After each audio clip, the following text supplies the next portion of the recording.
and welcome to Women of the Word, where we go beyond the surface and getting to know each other and share our testimonies about Jesus. I'm Dee Humphrey, and today we're talking with Elizabeth Henry. Elizabeth, thank you for joining us. Thank you for having me. Mm-hmm. So during this past week, I had a great opportunity to read Matthew chapter 5, verses 14 through 16. And it's a beautiful passage that talks about when Jesus was on the Sermon of the Mount. And he says to believers, you are a light of the world, a city on a hill that cannot be hidden. No one lights a lamp and puts it under a basket, but rather on a lampstand, and it gives light for all who are in the house. In the same way, let your light shine before men, that they may see your good works and glorify your Father in heaven. And so, Elizabeth, this verse is a great way to kick off today's interview, because you have this light of the world that the Lord is talking about. And that's why everyone needs to get to know you more. So share with us, where are you from and where did you grow up? Sure. I was born in Joplin. I was raised in Joplin, Missouri. I lived there until about 6 years ago when Jeremy and I got married, and I moved to Northwest Arkansas. So I lived there for a good 24 years before I moved to where we live now. Gotcha. And so share with us, how many siblings do you have? Yes, I have 3 sisters and 1 brother. And then also 2 of my sisters are married. So I have 2 bonus brothers. And then I have a bonus sister. My brother is also married. Gotcha. So you have a big family. Very big family. Yes. So share with us what brought you to Grove and how long have you been coming? Grove First Baptist. My in-laws first started going to First Baptist a little over 4 years ago and really enjoyed it, and invited Jeremy and I to try it out and see what we thought, and we just absolutely loved it, and so we joined. So we've been members for about 4 years, almost 4 years.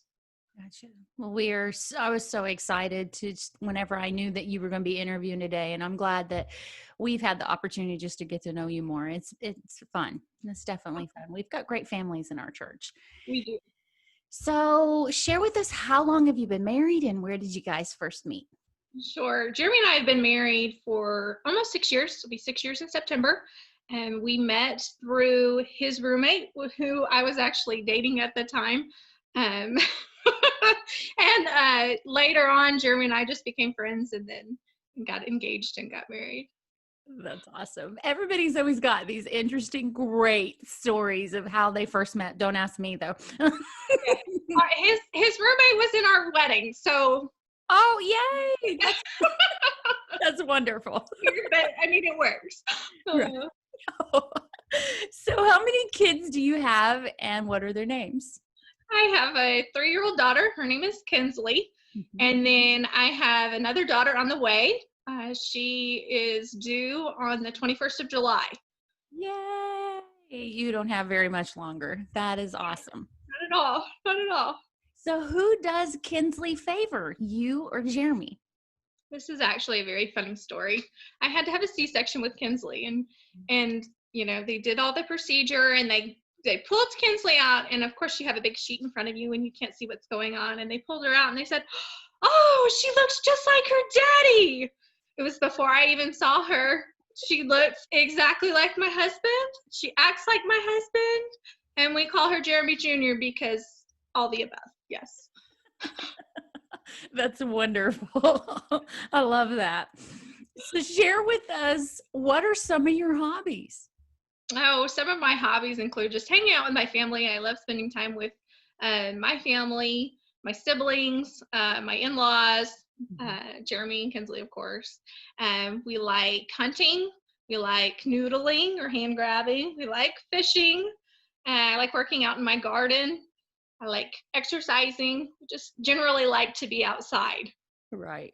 And we were talking earlier a little bit about your, when you said noodling, it totally just, I cringe.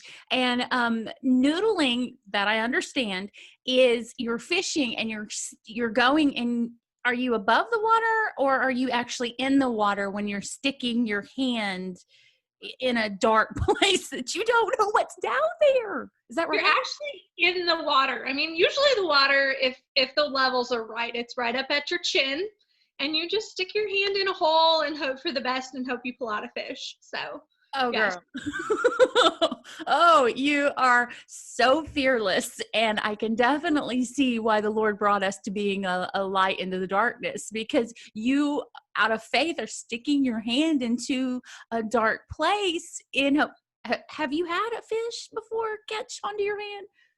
No, if you grab it right, and I wear gloves, so Okay. usually it turns out okay. I haven't pulled anything out that wasn't a fish. I'll Okay. say. That's awesome. See, you're already being that light in the darkness. Well, thank you for sharing that with us. So, what's something that most people don't know about you? I am the ultimate deal finder. Like, I love finding a good deal. It doesn't matter if it's new, if it's used. I'm going to find a deal on something. If I need it or want it badly enough, I'll find a deal. One of my favorite deals that I've ever found was I had walked into a store with one of my siblings, my sister, and I said, "That looks like a real Louis Vuitton." And she said, "What?" I said, "That's a real Louis Vuitton." I paid $16 for a $1,200 purse. That is incredible. We know who to call when Oh, we yeah. want to come. You got it. That's exciting. So, share with us your relationship with the Lord and when did it first start? Sure. I grew up in a Baptist church. I have been going to church since before I can remember. My dad has been a deacon in a Baptist church since I was little. Um, I just grew up in church. Anytime the door was open, we were there. Sunday morning, Sunday evening, Wednesday night, any special events, we were there. Right. And so my parents, instilled in us kids that was always very important, going to church. And I was saved at 6 years old, and just continued to grow up in the church. And I had great Sunday school teachers. I had great leaders. Even all of my childhood friends were good Christian people, and their families were good Christian families. And it wasn't until I was probably 15 or 16 that I realized that my relationship wasn't just about religion, it was more about relationship. And I had, youth leaders that just were so great and kept me so accountable. And I, was so blessed to have a great family, Christian family, that kept me accountable, great friends, great youth leaders. And so I grew up in the church, and just I'm very blessed, very blessed.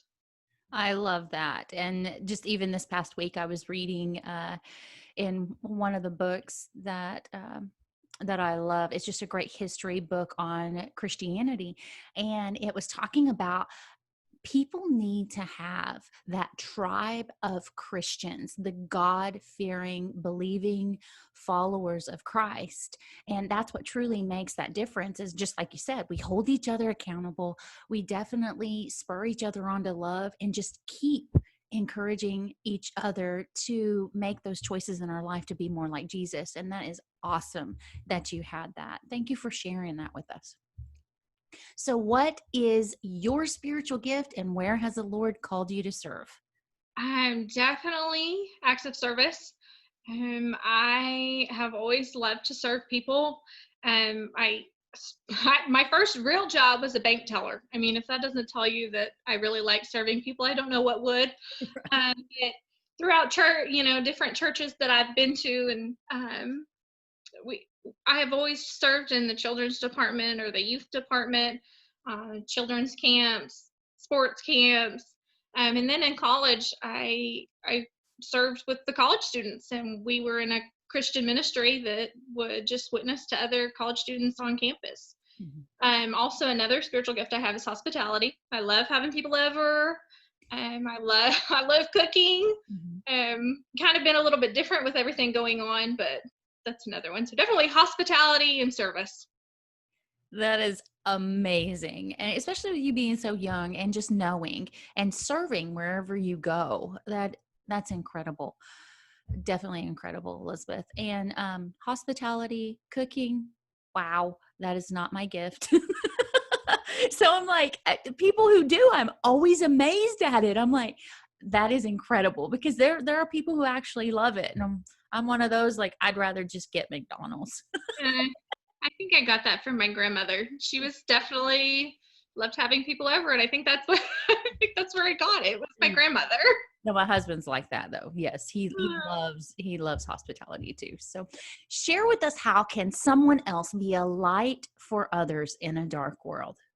Sure. I think there's many ways. I think a big one for me that I've noticed that I just really strive for is just being positive, just being a positive beacon of hope in this dark world. The world's dark enough on its own. Mhm. Nobody needs our bad attitudes or negative spirits, and you see that a lot on Facebook, and nobody needs that. It's hard. It's hard. And I think another way is loving others. My saying is love them like Jesus. You never know what somebody's going through. You never know what they're struggling with, and they might just need a little bit of love that day. And that's how I go about it, is trying to love those that are difficult to love, and just trying to be positive to those around me. Right. Well, Elizabeth, thank you so much just for sharing with us your testimony and letting us get to know you more. It has truly been an honor, and I know that this message that the Lord laid on your heart is going to inspire many. Well, thank you. Mhm. So let us leave you this week with a song that I know that I learned when I was a kid during VBS, and probably you have too. The song is called This Little Light of Mine. So I'm going to spare your ears and not sing it this time around, but I hope that you find yourself singing it maybe sometime this week to serve as a reminder of the verse that we mentioned earlier in Matthew 5, chapter 14 through 16, and just remembering, paraphrasing that verse that says that you are a light of the world. So until next time, let your light shine before men, that they may see your good works and glorify your Father in heaven. So until next time, we'll see you later. Bye.